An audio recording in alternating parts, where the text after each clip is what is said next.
salute all of you for being here today, finding a way to make some time for yourself. And I know how hard that is many times when you have children of your own. Very quickly, I want to let you know, yes, I was a major in the Air Force, and my nickname became Major Mom when my daughter Liliana was born. And so I would get home from military duty, and my husband would run to the front door with baby Lily and say, Major Mom is home! And that nickname stuck since 2003. Then my son was born 18 months later, and at that point, I had to make a really tough decision because military life and motherhood really are completely incompatible. If I had to choose between going to military duty, working extra for the general, what do you think I chose? Yeah, the job. Okay, I'm not going to lie. If the general needed me, I was there. I had been in ROTC since I was 18. I had been in 10 years at that point. So the military was my life, just like your career may have been your life or your education. And I always chose the military first. So my mix probably wasn't what my husband was hoping for.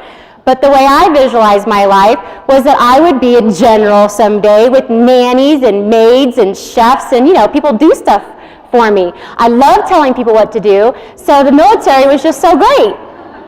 Now what happened was my son was born and I really did decide military life and motherhood were incompatible. What happened was I told my husband I resigned my commission in the United States Air Force so I could be a stay-at-home mom. Woo! He's like, what? You did what? I'm like, well, remember, you've been complaining a lot about the house and it's not as organized as it used to be and you've just been complaining a lot about the kids and how hard this is and you're gone all the time. So I fixed it. I quit my job. Oh boy. So, I was a stay-at-home mom for all of the whole 6 months. And as many of you career moms go into stay-at-home world for a while, you do start getting a little stir-crazy, but I loved every minute with my kids, and I never looked back.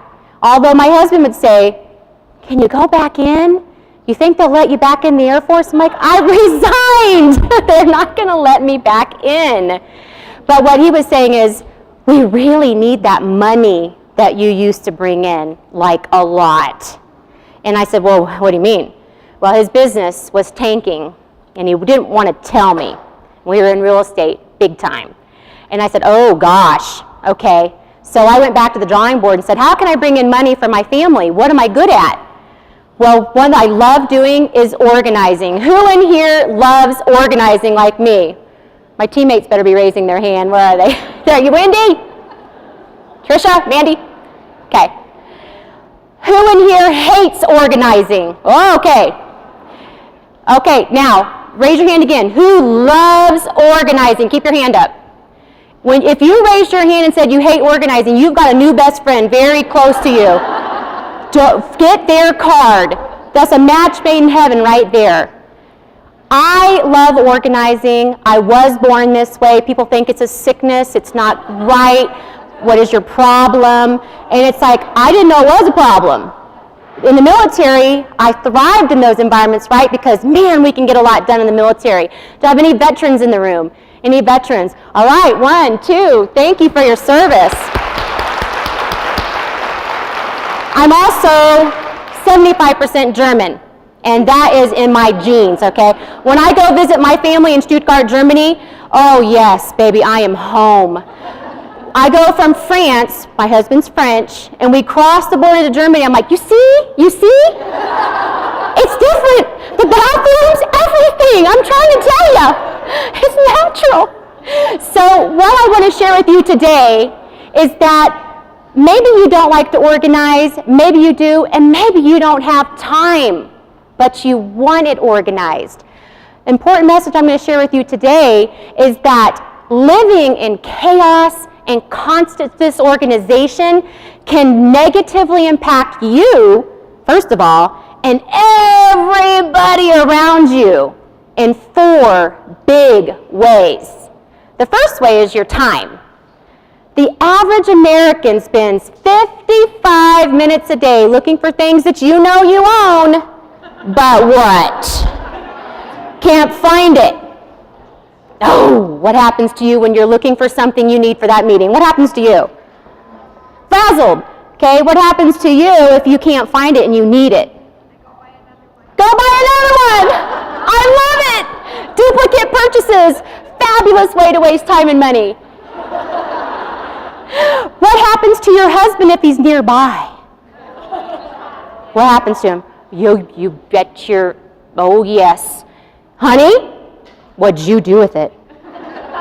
There's no way I moved it because I know what I'm doing in this house. I'm the household manager. I run things around here. Now, who moved it?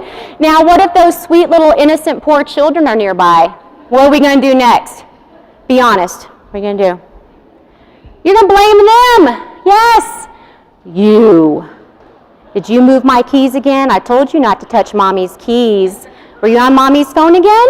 Remember we talked about that? Death is the consequence. Don't touch my phone, don't touch my keys, people. So you just get so frustrated when you want to find something that you need and you can't find it. 23% of adults pay their bills late. And it's not because they don't have money in the bank. Why are they paying the bills late? You guys know the answers. Too many of those answers. Yes, you can't find the bills. That is a very expensive way to go about life. So there's, again, your time, your money are impacted. Another fun stat that I'll share with you, the IKEA stat's already been shared. Another fun stat is that 25% of people with a 2-car garage can get how many cars in them? 0! Trisha, we got a lot of clients in this room. Just go ahead and just start collecting cards. 0, that's correct. The U.S. Department of Energy did a research study and decided they wanted to find out why we weren't parking our cars in the garage. That's what they were designed for. And what they determined, they did a government study, 20 feet tall. They said, we are going to go out there and try to get people to get their cars back in the garage because they're wasting so much energy and the carbon imprint is so big because they're turning on their cars in the wintertime to warm them up.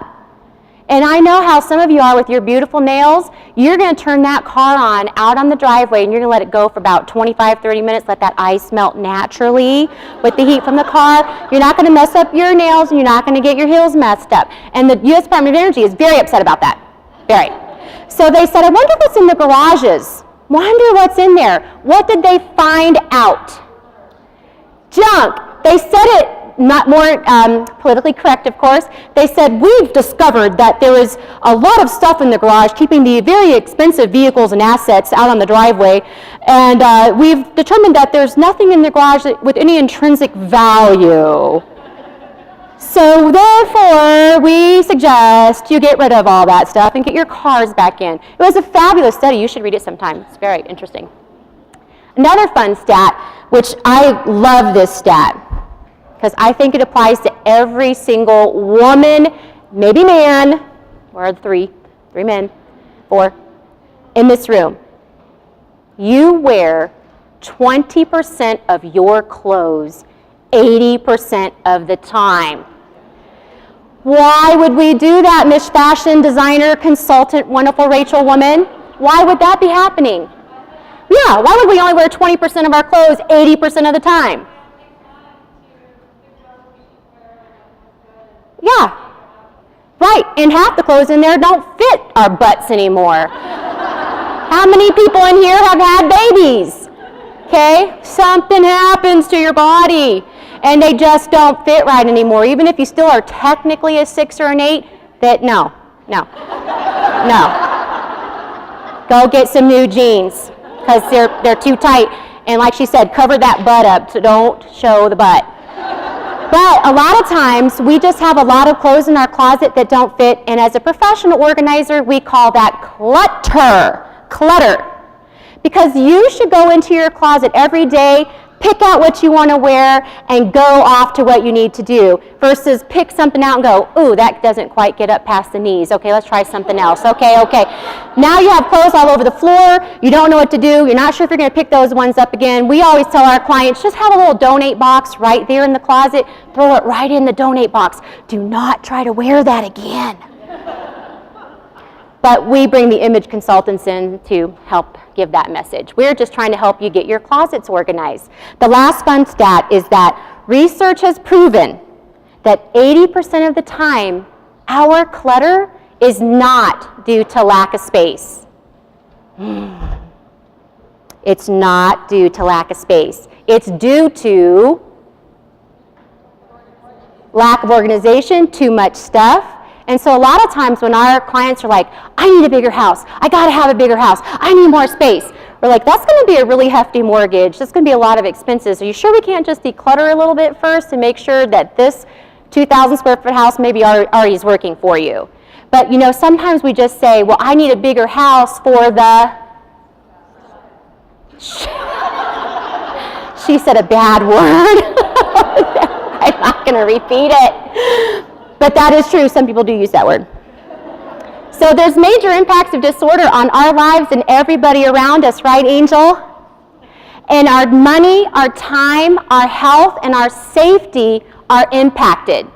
Now, because if we only have 30 minutes for this talk, I'm not going to go into the money and the time and the health and safety. We do free workshops on that every month where we can really talk about it. But you probably are already aware of where you're wasting time and money, where your health is impacted by stress, and where you might have some safety incidents in the home.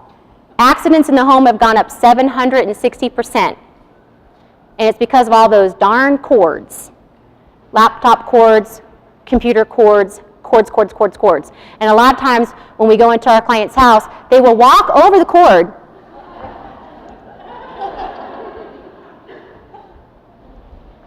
and I'm thinking, this is not good. We do not need an obstacle course in the household. Go do that in the military. But no. Our feet don't like stuff around it like that. And so it actually starts to wear and tear on your health and your safety. So if you go home today, look around your house and see if you have any cords out, because they really are dangerous, even if you are used to walking over them all the time. You stop seeing them, but they're still there. They could be safety hazards for other people.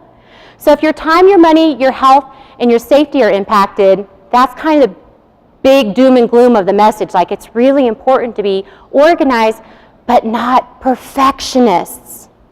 So that's where we talk about roadblocks for many of you for getting organized, is that you're being too perfectionistic. Not OCD, that's a whole nother story.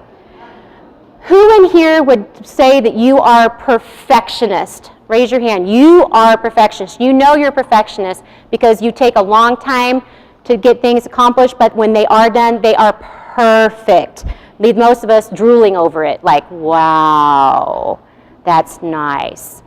But you can't conceive of how you would ever get there. You don't know how they've done it. And a perfectionist will tell you that that is the number one roadblock to getting organized. Because sometimes a perfectionist will say, if I just had more time and more money, I could execute this vision that I have. And we'll say, as a professional organizer, what is your vision for this space? And they'll whip out the IKEA catalog, or they'll whip out the Container Store catalog, or some catalog, and it's like, oh. It's probably like our stylist who's like, here's what I want my hair to look like and my clothes. And you're thinking, you don't have the body shape for that now. But that's how an organizer is like, oh, okay, here we go. So then first how we break it down is this. So if you're a perfectionist, I'll be really clear. Nothing in that magazine is real. There is nothing real about that magazine. There are no computers plugged in. None of them. A lamp? Nope. They cut the cords. I will pay you $100 if you can come to me at any time in my lifetime and show me a magazine that has everything plugged in and a real person could work there. Okay, I'll give you $100 cash. Because see, they're selling us something that isn't real. And it makes us long for something we can never have. And so then we actually try to create households like that too.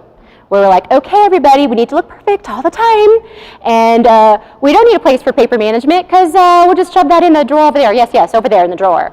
Because we want it to look perfect. Because we are not supposed to have papers out because none of the magazines do. So that's the first roadblock to getting organized is perfectionism. If you suffer from that, our team is really good at helping with that. We just knock you right out of it. We're like, nope, stop. But if you've gone into a realm of OCD and you really are stuck, we do have a lot of clients like that as well, and we can help you. So just, keep in mind that there is a spectrum out there all the way from hoarding to minimalist, and we have worked with somebody at some point in time on that spectrum. In general, we specialize where you're kind of right there in the middle. You've got a lot going on, you kind of know it's good to be organized, but you can't create it for yourself. The second roadblock to getting organized is that you don't make time. You are out of the house all the time because as soon as you come into the house, you're like, oh my God. Oh, whatever she said. And then you're like, let's just go out to eat. I cannot deal with this kitchen.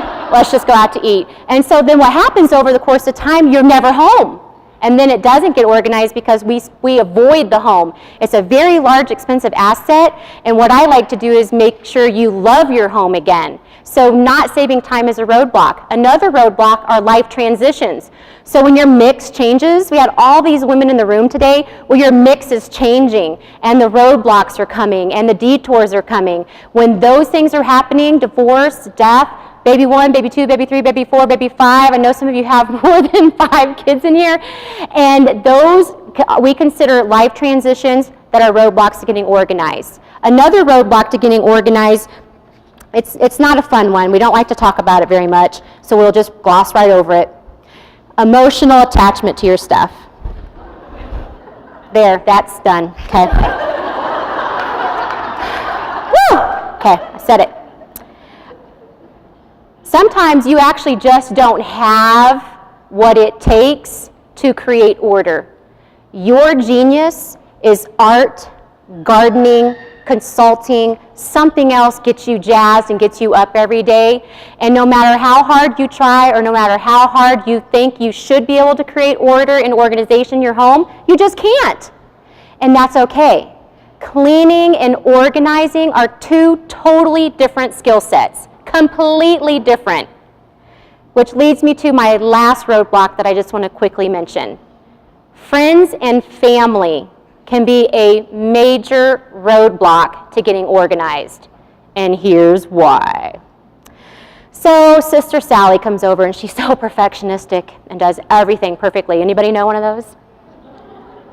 They're everywhere. And so she will tell you, oh dear, dear, dear, dear, dear.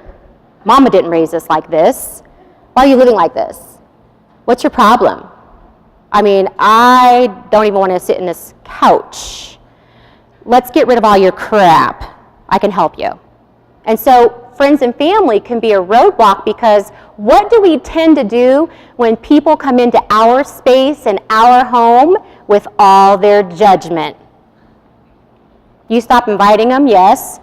What else? Dig your heels in, because that's the human spirit. Well, I'll just make it messier then. That'll show you. I'm going to make it so messy. It makes me so mad. Yeah, I'm going to mess it up. And then that I would consider would be a roadblock. Because then you've dug your heels in. Now you're going to prove that this is how you like to live. That's right. I like it, and I know where everything is. The other roadblock would be the opposite family member. Maybe it's Grandma Bessie, maybe it's your mom, who says, how could you get rid of that? How could you? You save everything, everything. You never know when you're going to need it, right? You have to keep everything all the time because you never know, honey. You never know. Well, that was Grandpa John's. What are you doing? You save everything all the time because you never know. So that message is in your mind too. And so when you actually try to go get rid of clothes in your closet that you know you're never going to wear again. You don't even like them. You hear that, save everything. Never get rid of anything. And you're like, oh no! And your sister's going, get rid of it. My gosh, you are a clutter bug. And you're like, I don't know what to do. So then you do nothing. That's where we come in. But these are roadblocks, and they're real, and every single person in the room experiences a roadblock. Even the most organized person in the world gets derailed. I like to say, I don't get derailed that often, but I'm in the midst of a relocation, death, and which is making me want to be on the brink of divorce, right? You're like, oh my gosh, everything my husband says right now is like, oh, stop talking. And because you're just like, oh, I'm derailed, right? And so what I do is I bring my teammates in, Major Mom Liberators, and say, get this organized, I got to get my house on the market, and they come in and they do it, right? So I don't try to do it all myself. But roadblocks are real, recognize them, and reach out for help when you need it, however you need to. Where are those really people that like to organize again? Raise your hand, You like to organize, yeah, they're going like this now. First it was like, oh yeah, baby, that's me. Now they're like, You're going to have some new best friends today. We're going to share with you quickly in this last 10 minutes, majorly simple steps for getting your life back on track. Maybe it's just your car. Maybe you've got your office locked down tight, the house is locked down tight, but oh man, if we go through this parking lot right now and take some photos, you'd not be very happy. Because the car is where you're losing control of it. Somewhere, some way, there might be just one area that you just can't seem to get on top of. These 3 steps I'm going to share with you are so simple, and you're going to love them. You're going to love them. Yes, I'm trying to prepare your mind for this first one. Step 1. I'm scared to tell you. Stop the incoming. Stop the incoming. Do not buy that shirt because it's on. Do not buy 5 of the shirts because they're on. You have to make a conscious decision today. You say, today is the first day of the rest of my life. I am not going to go shopping if I cannot control myself. Here is what is phenomenal that we women will do. We will actually buy stuff that doesn't even fit us. What? Why do we do that? Closet after closet that we organize, tags are still on the clothes, and they'll say, well, that's for when I lose weight. That's half the closet, though. Stop buying stuff because you haven't lost the weight yet. Now that's actually causing pressure and stress. See how we built ourselves into a cycle of constant disappointment and clutter because we're like, well, these are my inspiration. I'm like, you need one inspiration picture in your bathroom, not 27 outfits that don't fit. So we can just say today, I'm going to stop the incoming. If you are a infoholic, you know who you are, you're stuck in infomania, you have every magazine known to woman and man, and you're going to read all of them, except you don't. And where are they right now in your house? In a pile, or maybe 17 piles spread throughout the house so it doesn't look like you have so much to read. But that's pressure. That's pressure. I would love for you to take this pressure off of yourself so we could spend more time with our kiddos. We could spend more time just enjoying and being by stopping the incoming. That's step 1, and it usually is the biggest switch for most women. If your kids have too much stuff, it's probably because of you. Okay, so my kids have so much stuff, and we go, and who bought it? Your kids don't have any money, okay? So we're back to step 1 again, which is the mom. So we do ourselves into quite a frenzy sometimes. Step 1 is stop the incoming. Step 2, combat the clutter in your home by getting rid of everything you don't need, use, want, or love. Man, right now there's probably 3 things in your home right now that you hate. You hate it. Your mother-in-law bought it. You don't know why. She thought of you when she got it, and there it is every day. Or your husband got it, back when you were in college because he thought you were into it or something, but you're like, I don't know why he got that. There's something in your home right now that you hate, and there's no room in our homes for stuff we don't love. Everything should honor us. Everything should make us feel wonderful and evoke good emotions. So all those old boyfriend pictures that are still on the wall, can you just take those off the wall when you get home? And your husband will probably appreciate it, your boyfriends too, or whoever. But just combat the clutter by getting rid of everything. Right now, all of us in the room could probably fill up 4 trash bags of stuff not even going to miss. And right now, you could drop it off at Dress for Success, drop it off at Goodwill, things like that. Perfectionists, I said just drop it off. Drop it off at Goodwill. Don't create 17 piles for Jessie, Messy, and Louise and everybody who needs your stuff, and you're going to control who gets it when and how and why. Just put it all in a bag, and it'll be so freeing. It'll feel weird. It'll feel weird at first, but just drop it off, okay? Because Goodwill has really great ways of figuring out who actually needs your stuff. And when you release it, this glorifying thing happens is that someone walks into ARC the next day or Goodwill or Dress for Success, and they got exactly what they wanted, right? So it's this wonderful circle of generosity that you create when you combat clutter. Last thing. You've stopped the incoming. You've combated the clutter by getting rid of everything you own. And here's the last step. Subliminals, we try to make sure you call us. Everything you don't like. And now you're going to organize one room at a time. Did I say the whole house? No, because right now I can tell by 3 of your eyes, the way you're looking at me right now, you're ready to go get in your car and you're going to organize the whole house. And when your husband gets home, you're going to ambush him and you'll be like, oh, that dinner, it's off. Cancel it. Kids, no sports tonight. Lock the doors. Because guess what we're going to do? We're going to organize the whole house. And I'm going to get my car in the garage. So, honey, if you have to stay up till 3 in the morning, 4, cars going back in. I mean it, get your crap out of the way. Mama has lost it. So that's what a lot of our clients do. You snap a snappage, you lose it, and all that results in is everybody in the household is going to turn on you. They'll turn on you. You've turned on them, now they're going to turn on you, and it's all out war. What this last step is all about is just do one area at a time and make sure it's your area. You can't go after the husband and the kids until your areas are locked down tight. And then sometimes we'll call in Major Mom to help them go after the husbands and the kids. But we always say, are your areas looking good? Yours look good? Because if we come in, you've got to be good. It's got to look good, because the first thing your husband's going to say is, well, Angel's stuff is all over the place. Jay's going to be like, why do I have to get rid of my t-shirts, Angela? Right?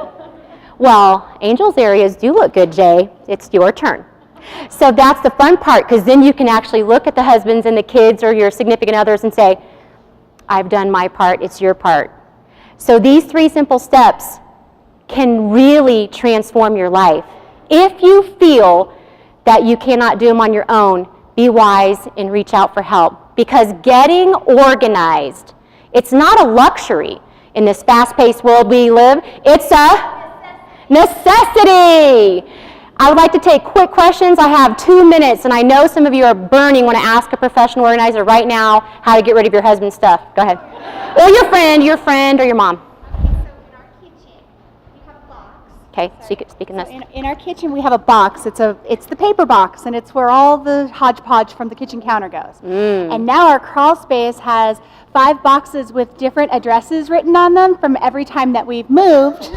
The paper box gets thrown into a box, and I'm just wondering, how do I get rid of the paper box? Because it looks like crap. And where are the paper boxes living now? On the kitchen counter. Oh, on the kitchen counter.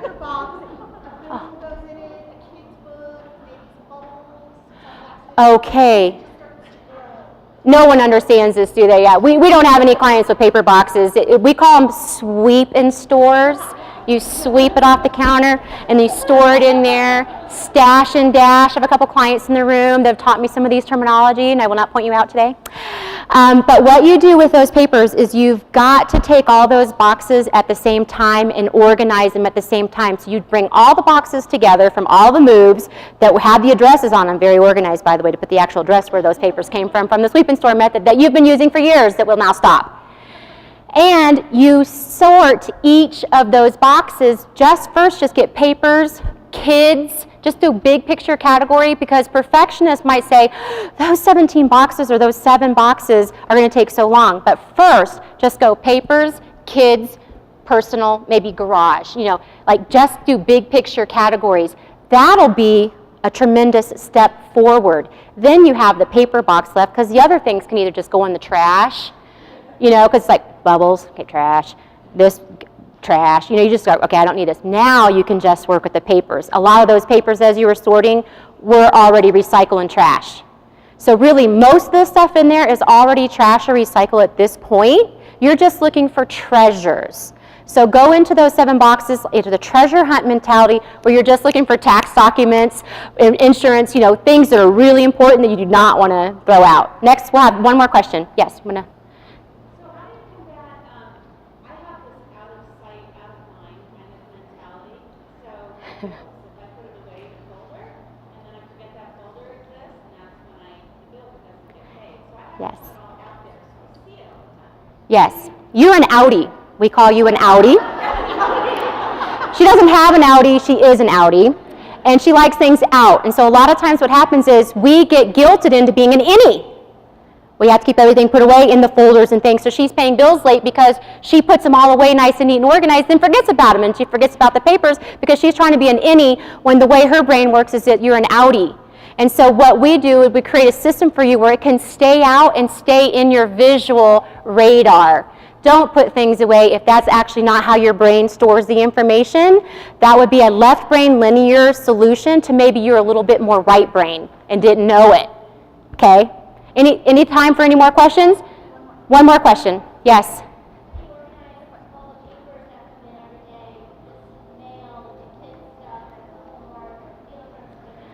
Yes. We call it the command, control, and communication system. Of course, military, I had to do it. But if you have one area in your home where all the papers get first processed, so even if your kitchen counter is the first stopping point for that sorting, we always tell our clients, you get 24 hours for mail and kids' papers and things to stay on that counter. At that point, if you don't know the second location, you're right, you have no system whatsoever, because a system isn't dumping it on the kitchen dining room table.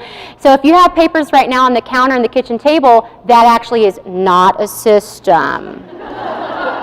Okay. A system would be, I drop them at the counter, I put all the recycle in there, get rid of the junk mail as soon as you can. I then take the stuff that needs to stay in my system and I go over to either my mommy desk or into my real big girl desk, whatever you have, into your big girl office, and then it gets sorted from there. Each child has their own basket or bin or in basket, and you separate everything by child and individual, versus keeping all these piles where even the child cannot help, because a lot of our clients' kids say, I don't know where my mom put it. Who knows?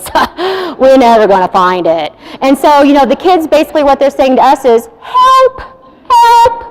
She keeps forgetting to turn their field paperwork in, and I don't get to go on the trip, or they're calling her, look, and it's so embarrassing. A lot of our kids are just mortified that we lose their papers all the time. So a system, a thought out system, where it comes in first, where it goes second, and then where does it archive. It doesn't have to be but 3 bins. It doesn't have to be a big elaborate thing. Thank you all so much for having me today.